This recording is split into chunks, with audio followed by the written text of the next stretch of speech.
저희가 현장의 소리에서 그동안에 시대전환하고요.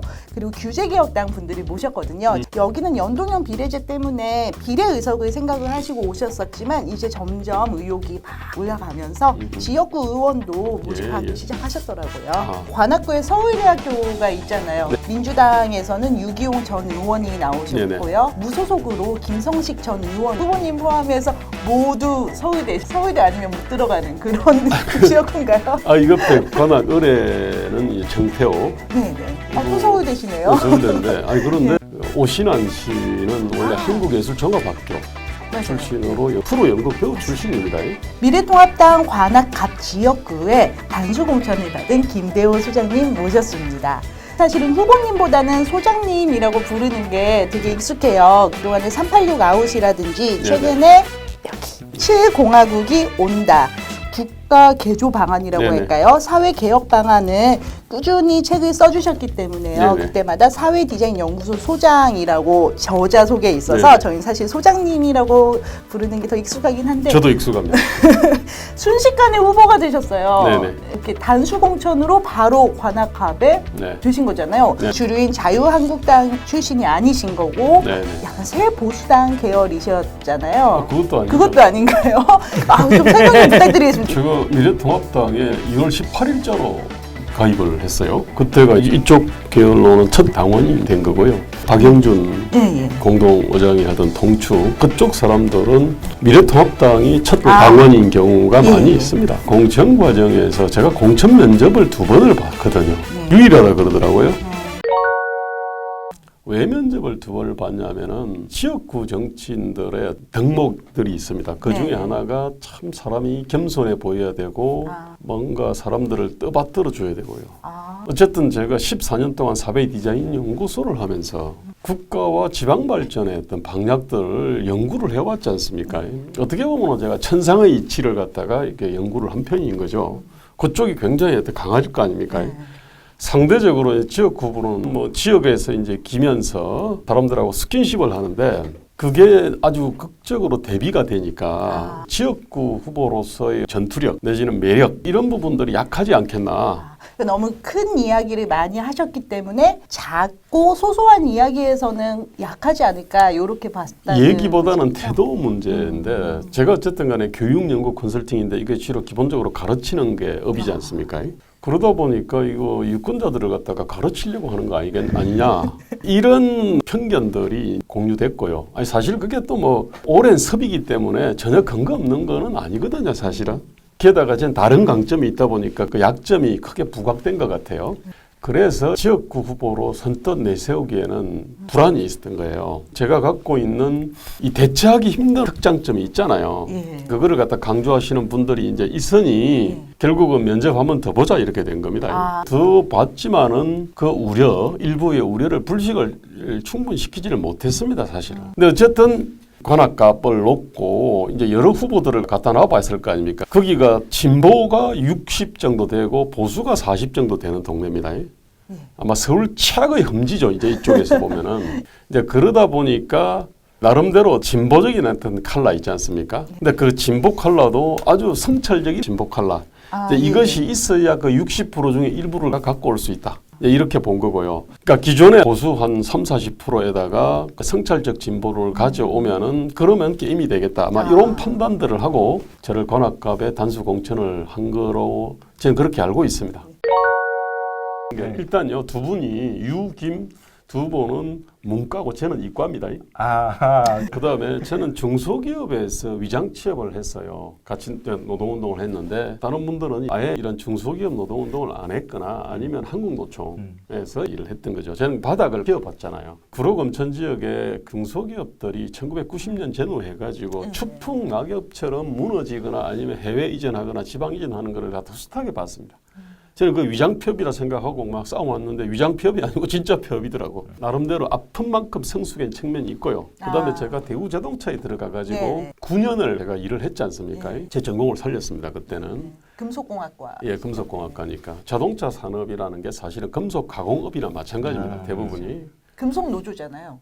물론 이제 그 금속노조 소속인데 네. 아, 금속노조하면 또 그분이 생각나지 않습니까? 금속노조 누구? 심상정 심상정. 대표. 한국 정치의 핍박이신. 아니 근데 사실은요 1999년 2000년에 2001년 대우자동차 구조조정할 때 정리해고했지 않습니까? 네. 그때 저쪽에 금속연맹의 위원장이 문성현 씨고 사무처장이 심상정이었어요. 그러니까 저는 합리적으로 구조조정을 해야 된다고 하는 입장이었고요. 필요하면 정리해고를 네. 해야 된다고 입장이었으니까 정면 부닥쳤어요.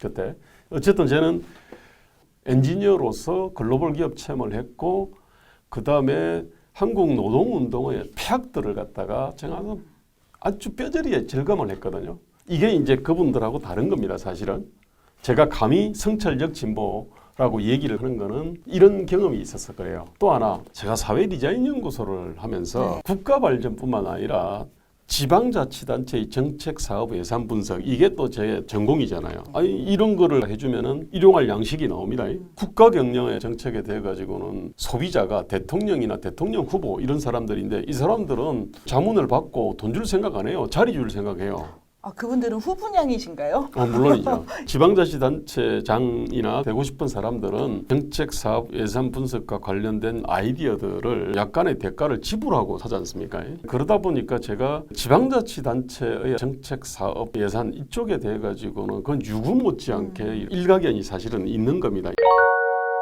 한국 노동운동의 폐악이라는 아주 폐악이죠. 격한 단어를 쓰셨어요. 네네. 민주노총과 한국노총이 주도하는 대기업 정규직 위주의 조직노동에 대해서 굉장히 문제점을 많이 느끼는데 저는 그래도 한계 또는 모순이라고 표현한 폐악이라고 이른바 극딜하진 않는데 어떠한 이유에서 민주노총이 주도하는 우리나라 기존 대기업 조직노동이 한계와 모순을 넘어서 왜 폐악 단계까지 갔다고 생각하시는 겁니까? 헌법에 노동상권이 딱 들어가 있습니다. 재헌헌법에도 있었고요. 유신헌법에도 보면 다 있었고요. 50하고 헌법과 지금 헌법에도 다 있습니다. 이게. 근데 왜 노동상권을 집어넣었을까? 노동상권이라는 게 어떻게 보면은 합법적인 업무방해권이 있는 거지 않습니까? 그죠? 왜 집어넣었을까? 그거는 노동조합이라고 하는 게 직무에 따른 노동시장의 공정가격을 추구한다라고 하는 대전제가 있었던 겁니다. 자, 그러면은 교섭력 약한 노동자들이 혜택을 보거든요. 교섭력이 약하면은 같은 일을 해도 근로조건이 낮고 교섭력이 세면 높고 예컨대 이렇게 되면은 약한 쪽이 피해를 보지 않습니까? 네. 노동조합이라고 하는 거는 기업의 담벼락을 넘어서 공장의 담벼락을 넘어서 직무에 따른 근로조건의 표준 이게 바로 공정가격입니다. 노동시장 공정가격을 추구한다는 대전제 하에서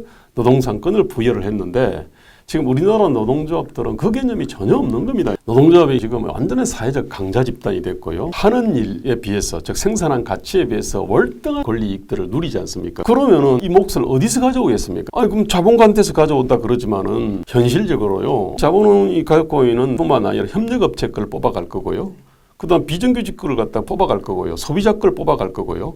청년 미래 세대의 기회 있지 않습니까? 그거에서 또 뽑아갈 거지 않습니까? 그죠? 사실 그 사람들에 대해 가지고 도덕적 비난을 많이 하는데 30년 동안 도덕적 비난을 해왔는데요. 해결되지 않으면요. 그 구조를 봐야 되거든요. 반복되는 현상은 반드시 구조를 봐야 됩니다. 한국노동조합은 운동은 거대한 지대 추구 집단이 되어 있습니다. 네. 그리고 자기들만이 누리는 거대한 성을 쌓았고요. 그러다 보니까 이제 성 안에는 완전한 온실이 돼버린 거고요. 성 밖에는 완전히 삭풍 부는 시베리아 평경 양극화가 아주 심화되는 겁니다.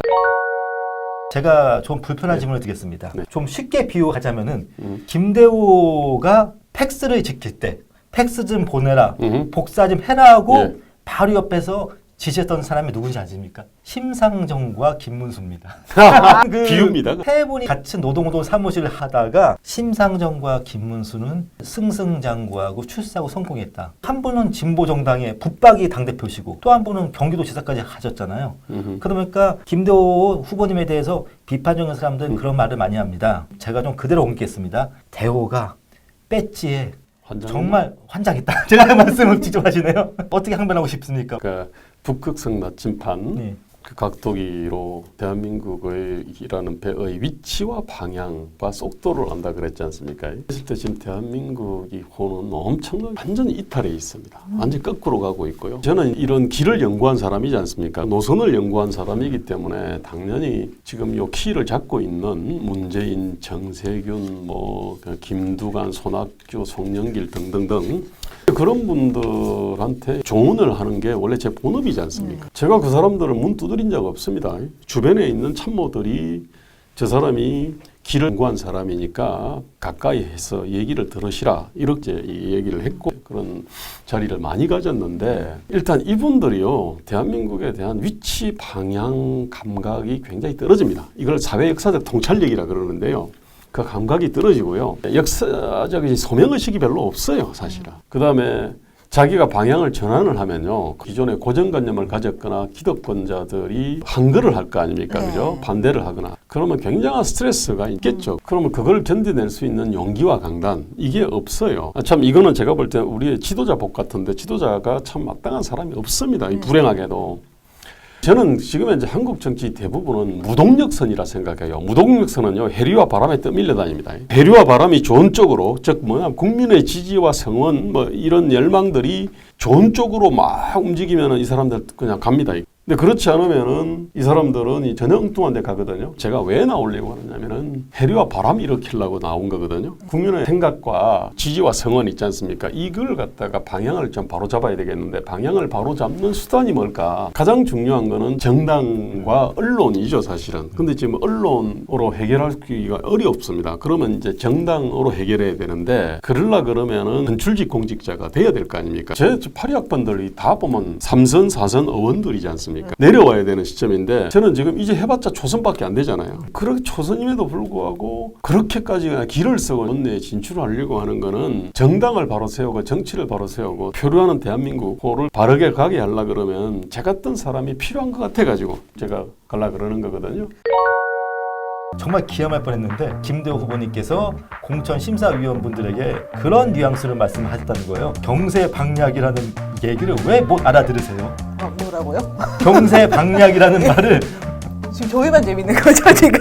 김대호 소장님이 그래서 가장 많이 말씀하시는 게 경세방략인데 말이 어려워요. 알아듣지 못하는 경세방략이라는 단어 왜 그렇게 고집하시는 겁니까?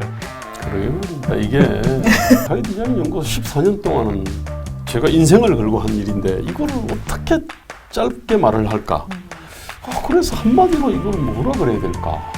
그러니까 사상 이념 영역부터 해가지고 저 지방자치단체의 어떤 정책 사업까지 그래서 이 경세방역이 맞는 것 같다 했는데 이게 사람들한테 경세를 얘기하면 경기를 일으키는 거예요. 아니 저렇게 교만하다니. 이래가지고요. 어쨌든 앞으로 이제 이 말에 무슨 필터라도 달아가지고 경세 막 나오면은 그냥 삐 소리가 나게 뭔가 좀 해야 될 것 같고. 사회 디자인 연구소라는 게 가장 유사한 느낌의 어감이 있습니다. 박원순 서울시장께서 원래 본인을 소시얼 디자이너라고 자부하셨는데 박원순의 소시얼 디자이너나 김대호의 사회 디자인 연구소나 다 알아듣기 어렵습니다만은 박원순 서울시장은 몇 가지의 사물을 가지고 자기를 표현하세요. 옥탑방, 선풍기, 뒤축이 다른 등산화, 사물로 자기를 표현하시는데 근데 웃기는 게 목적인가요, 그러면? 김대호 후보를 표상할 만한 물건이 없어요. 보면은 김대호 하면은 사다리? 사다리. 사다리가 제가 2012년에 희망의 사다리다 그래가지고요. 명함 사다리꼴로 찍었습니다. 그 다음에 로고 사다리였고요. 그 다음에 사다리 위에 올라가서 연설을 했고 사다리를 흔들면서 했고 사다리 목에 걸고 다녔고요. 판넬도 사다리꼴도 만들고 하여튼 사다리 마케팅을 했어요. 그거는 이제 식자들이 볼 때는 그렇대요. 네. 근데 여전히 대중들이 어렵다 그래가지고 지금 참모들하고 이 희망의 사다리를 쓸 거냐 말 거냐를 갖고 이렇게 논의를 하는데 완전히 버릴 거는 아니지만 메인 카피로는 적절치 않다는 게 다수 의견이라 가지고요.